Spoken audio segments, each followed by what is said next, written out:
জনকল্যাণ শিবিরের জন্য আবেদন কিন্তু শুরু হয়ে গেছে। আপনারা সেখানে নিজেরা গিয়েও আপনাদের যাবতীয় যা যা প্রবলেম আছে সেগুলো সমাধান করতে পারবেন।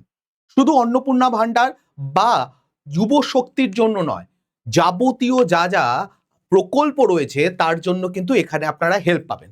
কিন্তু আপনাদের মধ্যে অনেকগুলো প্রশ্ন রয়েছে যে এখানে কোন কোন প্রকল্পে হেল্প পাবো, কিরকম হেল্প পাবো, কারা হেল্প পাবো এবং এইটা কোথায় হচ্ছে আমাদের এলাকায়, সবচেয়ে বড় প্রশ্ন সেটা জানবো কি করে। পুরো তথ্য আপনাদেরকে দেখিয়ে দেবো, বলে দেবো কোথায় আপনার এলাকায় কি শিবির হচ্ছে সে ব্যাপারে আপনি জানবেন কিভাবে এবং সেখানে আপনারা কোন কোন সমস্যার সমাধান করতে পারবেন। নমস্কার, আমি পলাশ, আপনাদের সবাইকে স্বাগত জানাচ্ছি স্কিল দুনিয়ার আরও একটা নতুন ভিডিওতে। চলুন শুরু করা যাক।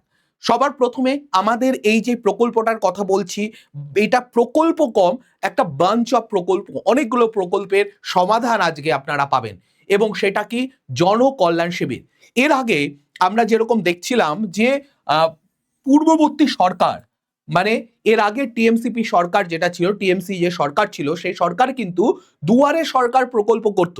এইটারই আরো বেশি প্রিসাইজ এবং সুন্দর একটা ফরম্যাট হচ্ছে জনকল্যাণ শিবির। কেন, সেই ব্যাপারটাও আমরা আলোচনা করব। এখানে কি কি সমস্যা হবে সেটাও, বা সমস্যার সমাধান হবে সে ব্যাপারেও বলবো। তো এইটা বর্তমান সময়ে বর্তমান সরকার আয়োজন করেছে। এবার এখানে কবে এবং কখন হবে, এটা 15, 16 এবং 17 জুন 2026 সকাল 10টা থেকে শুরু করে বিকাল 5টা পর্যন্ত হবে। কিন্তু এক্ষেত্রে আমি একটু বলে রাখি, যেরকম চলছে বা যেরকম জিনিসটা হচ্ছে তাতে কিন্তু এইরকম দেখা যাচ্ছে, লাইন যদি বিভিন্ন জায়গায় লাইন যদি খুব লম্বা হয় সেক্ষেত্রে কিন্তু 2টো বা 3টে পর্যন্ত যারা লাইনে রয়েছেন তাদেরকে ছাড়া নতুন আর লাইন দেওয়ার জন্য বারণ করা হচ্ছে, যাতে ওই 5টাটা 6টা 7টায় গিয়েও অনেক সময় শেষ হচ্ছে, যেহেতু লাইনটা বড় থাকছে। তো মোদ্দা কথা হচ্ছে আপনারা চেষ্টা করুন যে আজকে এই ভিডিওটা যাওয়ার পরে আর আপনারা আজকে পারবেন না, কিন্তু 17 তারিখে অবশ্যই আপনারা চেষ্টা করুন যে সকাল দিকে একটু লাইনটা দেওয়ার। যদি পারেন 10টার একটু আগেই লাইন দিন, 8টার থেকে লাইনটা দিন, তাহলে কিন্তু আপনারা 10টা 12টার মধ্যে মোটামুটি কমপ্লিট করে চলে আসতে পারবেন, খুব মারাত্মক ভিড় না থাকলে। দ্বিতীয় প্রশ্ন হচ্ছে যে কোথায় হচ্ছে। প্রত্যেকটা রাজ্যের মানে এই রাজ্যের প্রত্যেকটা জেলা, ব্লক এবং পঞ্চায়েত স্তরে প্রায় 3208টি এরকম শিবির আয়োজন করা হয়েছে বলে জানা যাচ্ছে। এবার এটা বেশি কম হতে পারে, সেটা আমাদের মাথা ব্যথা নয়। আমাদের মাথা ব্যথা কোথায় হচ্ছে এবং এর লক্ষ্যটা কি। লক্ষ্য বেসিক্যালি কেন্দ্র এবং রাজ্য সরকারের। এখানে শুধু রাজ্য সরকার নয়, আগে সরকার যেটা করতো দুয়ারে সরকার, সেখানে কেবলমাত্র রাজ্য সরকারের প্রকল্পগুলো ছিল। সেখানে আয়ুষ্মান ভারতের মতো বা পিএম কিষাণ যোজনার মতো যেগুলো কেন্দ্রীয় সরকারের প্রকল্প সেগুলোতে জোর দেওয়া হতো না। এর জন্যই এটা আমি বলছিলাম কিছুক্ষণ আগে যে দুয়ারে সরকারের থেকে এটা অনেকটা ইম্পর্টেন্ট এই কারণেই হয়ে দাঁড়াচ্ছে। এবং এখানে প্রায় 55টির কাছাকাছি সমস্যা বা প্রকল্পের নিয়ে আলোচনা করা হচ্ছে বা সমাধান দেওয়া হচ্ছে।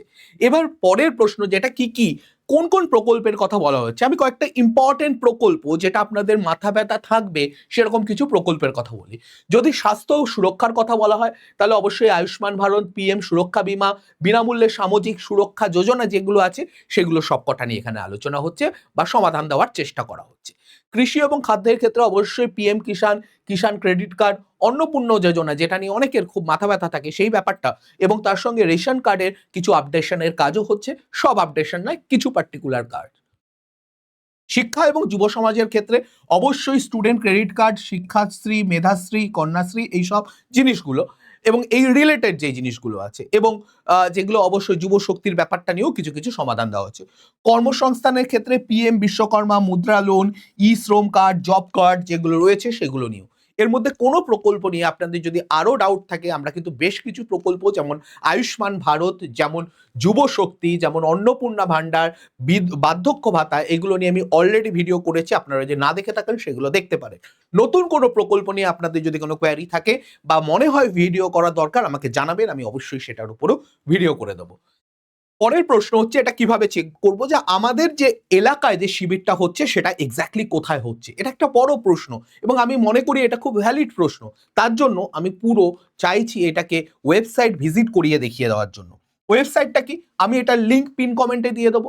তাছাড়াও আপনারা একটু দেখে নিন, jks.wb.gov.in, এইটা হচ্ছে ওয়েবসাইট। আমি বড় করেও লিখে দিচ্ছি, jks ডট, সব স্মলে দেবেন, wb.gov.in। এইটা হচ্ছে ওয়েবসাইটটা, যে ওয়েবসাইটে আপনাদেরকে আপনি মোবাইলে হোক বা ল্যাপটপে হোক বা কম্পিউটারে হোক, সেখানে ব্রাউজারে এটা লিখবেন। এবার এইখানে গিয়ে কি করবেন, এটা হচ্ছে সেই ওয়েবসাইটটা, খুললে আপনি এটা পাবেন। আর তার আগেও আমি যদি বলি, এটা হচ্ছে আপনার ওয়েবসাইটটা। ওয়েবসাইটের মধ্যে আপনি এই জিনিসটা দেখতে পাবেন, লোকেট ইওর শিবির, এই অপশনটা দেখতে পাবেন। এই অপশনটায় যখনই আপনি যাবেন এবং ক্লিক করবেন, সঙ্গে সঙ্গে এটা খুলে যাবে। খুলে যাওয়ার পরে এইরকম একটা পেজ আসবে। আমি আমার এলাকা নিয়ে একটু সার্চ করে বলি, আপনারা আপনার এলাকাটা দেবেন। এর মধ্যে ডিস্ট্রিক্ট, আমি কোন ডিস্ট্রিক্টে থাকি, আমি থাকি নর্থ 24 পরগনা বা উত্তর 24 পরগনা। আমি এটাকে একটু নিচের দিকে আসলেই উত্তর 24 পরগনা দেখতে পাচ্ছি। উত্তর 24 পরগনা সিলেক্ট করলাম, করার সঙ্গে সেখানে উত্তর 24 পরগনা সব চলে আসছে, কিন্তু আমার সব দরকার নেই। আমার দরকার আমার এলাকাটা, কোন ব্লক বা লোকাল বডি। আমার দরকার নিউ ব্যারাকপুর, আমি যেখানে থাকি। তাহলে আমি নিউ ব্যারাকপুর এখানে সার্চ করব। আমি সার্চ করছি new Barrackpore, new Barrackpore, new Barrackpore, Madhyamgram এসে গেছে, নিউ ব্যারাকপুর এম মানে মিউনিসিপ্যালিটি সিলেক্ট করলাম। এবার আপনি এখানে আপনার ওয়ার্ডটাও সিলেক্ট করতে পারেন, কত নাম্বার ওয়ার্ড যদি আপনি চান। না চাইলে আপনি নিচে এখানে দেখতে পাবেন, আপনি ডেট ওয়াইজ যদি চুজ করতে পারেন, ভেন্যু ওয়াইজ চুজ করতে পারেন, কোনো অসুবিধা নেই। আমি দেখতে চাইছি 17 তারিখে কোথায় আছি। এই যে আমার এখানে, আমি এখানে 17 তারিখটা দেখতে পাচ্ছি। 17 তারিখ নিউ ব্যারাকপুর, উত্তর 24 পরগনার মধ্যে কোন ওয়ার্ডে কোথায় হচ্ছে। দেখুন এখানে পুরো জিনিসটা বলা আছে, ওয়ার্ড সব ওয়ার্ডেরই কিন্তু একসঙ্গে হচ্ছে 12টা ওয়ার্ডের এখানে। এবার এই 12টা ওয়ার্ডের একসঙ্গে হচ্ছে, মানে 12টা ওয়ার্ড না, সরি, 1 2 3 4 5 6 7 8 7 8 আর 10 আর 14, এই কটা ওয়ার্ডের এক জায়গায় হচ্ছে কৃষ্টি অডিটোরিয়াম। ঠিক আছে, এবার আরো কতগুলো ওয়ার্ড আছে, সেই ওয়ার্ডের কোথায় হচ্ছে আর একটু নিচে গেলে আপনারা সেটাও পেয়ে যাবেন। আমি যদি 17 তারিখেরটা দেখি, এই যে 17 তারিখের বাকি ওয়ার্ডগুলো, যেমন 9 10 11 13 15 16 17 18 19 20, 10টা ওয়ার্ডের এক জায়গায় হচ্ছে, বাকি 10টা ওয়ার্ডের আরেকটা জায়গায় হচ্ছে। এবার আপনি ধরুন মোবাইলে চেক করছেন, আপনি বুঝতে পারছেন না লোকেশনটা কোথায়, এখানে ম্যাপ আছে, ম্যাপে ক্লিক করুন, আপনি পুরো লোকেশনটা এখানে দেখে নেবেন। এবং ডাইরেকশনে যখনই আপনি দেবেন, তখনই দুটো জিনিস আসবে, আপনি কোথা থেকে ওই লোকেশনে যেতে চাইছেন, এখানে আপনার লোকেশনটা দিয়ে দিন, ডাইরেকশন দেখিয়ে দেবে। ঠিক আছে, তো এই হচ্ছে ব্যাপারটা। এইভাবে আপনি পুরো দেখে নিতে পারবেন যে আপনার কোথায় এই জনকল্যাণ শিবিরটা হচ্ছে। এক্ষুনি চেক করে নিন, চেক করে মানে ভিডিওটা অবশ্যই দেখে নিন তারপরে, কারণ আরো কয়েকটা ইম্পর্টেন্ট ইনফরমেশন আপনাদের সঙ্গে শেয়ার করার রয়েছে। যেমন আমি যদি বলি যে এখানে কিভাবে ক্যাম্পে গিয়ে কি করবেন, শিবিরের যে পুরো ব্যাপারটাই হেল্প ডেস্ক থাকবে, সেখানে আপনারা ফর্মটা সংগ্রহ করুন, কোন ফর্মটা আপনার লাগছে অবশ্যই লাইন বাইরে দিতে হবে, তারপরে আসবেন। এবং তারপরে অনলাইন রেজিস্ট্রেশনের কিছু ব্যাপার থাকলে সেটা করবেন, আর না হলে ডিপার্টমেন্টাল টেবিলে যেই নির্দিষ্ট প্রকল্পের জন্য আপনি চাইছেন, সেই নির্দিষ্ট টেবিলের মানে সেই নির্দিষ্ট প্রকল্পের জন্য যে টেবিলটি রয়েছে, সেখানে যে ব্যক্তি রয়েছে তার কাছে আপনি অ্যাপ্রোচ করুন, তার কাছে জিজ্ঞেস করুন যে আমি এইটার জন্য চাইছি, আমি কি করব। এরপরের হচ্ছে অভাব অভিযোগ যদি কিছু থাকে, লাস্টে আপনি সেখানে জানাতে পারেন, একটা কোনো গ্রিভেন্স সেল থাকবে যেখানে আপনার অভাব অভিযোগ বা প্রবলেম কি আছে সেটা নিয়ে আলোচনা করতে পারেন, মানে আপনি কোনো কোয়ারি যদি থাকে। আর অবশ্যই একটা বড় জিনিস যে এখানে একটা বিশেষ আকর্ষণ রয়েছে, বন দপ্তর থেকে বেশ কিছু জায়গায় টেবিলে একটি গাছ একটি মায়ের নামে বলে একটি উদ্যোগ শুরু করা হয়েছে, যেটা আপনারা হয়তো অনেকেই খবরে দেখেছেন। তো সেখানে থেকে একটা গাছ নিন, অবশ্যই সেই গাছটা নিয়ে আপনাদের বাড়িতে আশেপাশে কোথাও পুঁতুন, কারণ আমাদের কিন্তু এই জিনিসটা প্রচন্ড দরকার। আমাদের গাছের পরিমাণ এত কমে গেছে যে আমাদের কিন্তু অক্সিজেনের অভাব হচ্ছে। যাই হোক, আবার আমাদের টপিকে ফিরে আসি, শিবিরে আসুন। এখানে শিবিরে এসে কি কি পাবেন, প্রথমত হচ্ছে যে কোনো রেশন কার্ডধারী যদি আয়ুষ্মান ভারতের জন্য আপনি অ্যাপ্লাই করতে চান, তাহলে যে কোনো ব্যক্তি রেশন কার্ড যাই হোক না কেন, আপনার বয়স যদি 70-এর বেশি হয় তাহলে আপনি আয়ুষ্মান ভারত পাবেন। কিন্তু আপনার যদি 70-এর কম হয় তাহলে কিন্তু আপনি AAY, SPHH এবং PHH রেশন কার্ড যদি আপনার এটা থাকে তাহলে আপনি আয়ুষ্মান ভারত পাবেন। কিন্তু আপনার যদি RKSY1 বা RKSY2 থাকে তাহলে আপনি কিন্তু এর জন্য আয়ুষ্মান ভারত পাবেন না, এই ব্যাপারটা মাথায় রাখতে হবে। দ্বিতীয় কথা হচ্ছে যে কোনো আশা কর্মী এবং অঙ্গনওয়াড়ি যারা কর্মী আছে তাদের পরিবার কিন্তু এটা পাবে, ইররেসপেক্টিভ অফ আপনার কাছে কি রেশন কার্ড আছে, আপনার বয়স কত ম্যাটার করছে না। আপনি যদি অঙ্গনওয়াড়ি বা আশা কর্মী হন তাহলে আপনারা এই ইয়েটা পাবেন। জেনারেলদের জন্য জেনারেল রেশন কার্ডধারী যারা আছে তাদের জন্য কিন্তু এই প্রকল্পটা নেই, কারণ আয়ুষ্মান ভারত তাদের জন্য, যারা সামর্থ্য নেই যাদের মধ্যে এই ট্রিটমেন্ট করানো তাদের জন্য। তো সেটা কিভাবে ডিসাইড হচ্ছে সেইটা অবশ্যই এই রেশন কার্ডের মাধ্যমে। কিন্তু পূর্ববর্তী সরকার একটা গন্ডগোল পাকিয়ে গেছে, প্রচুর ভুলভাল জায়গায় রেশন কার্ড ডিস্ট্রিবিউট হয়েছে। আপনারাও জানেন যে যাদের হয়তো সরকারি চাকরি রয়েছে তারাও হয়তো এমন একটা রেশন কার্ড পেয়েছে যেখানে হচ্ছে সবচেয়ে বেশি রেশন দেওয়া হচ্ছে গরিবদের জন্য রেশন কার্ড। তো এটা গন্ডগোল হয়েছে, এটার জন্য নিশ্চয়ই সরকার কিছু না কিছু পদক্ষেপ নেবে বলে আমার ধারণা। এবার সর্বাধিক চর্চিত প্রকল্প এখানে যেটা পিএম বিশ্বকর্মা। কেন? কারণ এখানে আবেদন করছে সেটা হচ্ছে ট্রেড লাইসেন্স এবং আধার কার্ড নিয়ে সরাসরি যদি আপনি যান তাহলে এখানে 5 থেকে 7 দিনের একটা ট্রেনিং এর জন্য আপনাকে এনরোল করানো হবে এবং 15,000 টাকা পর্যন্ত আপনাকে দেওয়া হতে পারে অনুদান হিসাবে, যার মাধ্যমে আপনি আপনার বিজনেস বা কোনো একটা ইনফ্রাস্ট্রাকচার শুরু করতে পারেন। এবং এর মধ্যে মাত্র 5% সরল সুদে, মানে একদম প্রথম সুদে দেওয়া হবে 1 লক্ষ টাকা 5% সুদের হারে, এবং দ্বিতীয় ধাপে 2 লক্ষ টাকা পর্যন্ত কিন্তু ঋণ দেওয়া হতে পারে আপনি যদি আপনার একটা কোনো নতুন বিজনেস বা ইনফ্রাস্ট্রাকচার শুরু করতে চান, এখানে পেতে পারেন। এবার সঠিক তথ্য জানুন, কয়েকটা জিনিস গুজবে কান দেবেন না। অন্নপূর্ণা যোজনার অনলাইন ফর্ম অফলাইন ফর্ম জমা নেওয়া হচ্ছে না, অনলাইনে হচ্ছে না। যদিও একবার আপনি অনলাইনে আবেদন গ্রাহ্য হতে পারে, কিন্তু তার জন্য কিন্তু ডোর টু ডোর ভেরিফিকেশন হবে, এটাও মাথায় রাখতে হবে।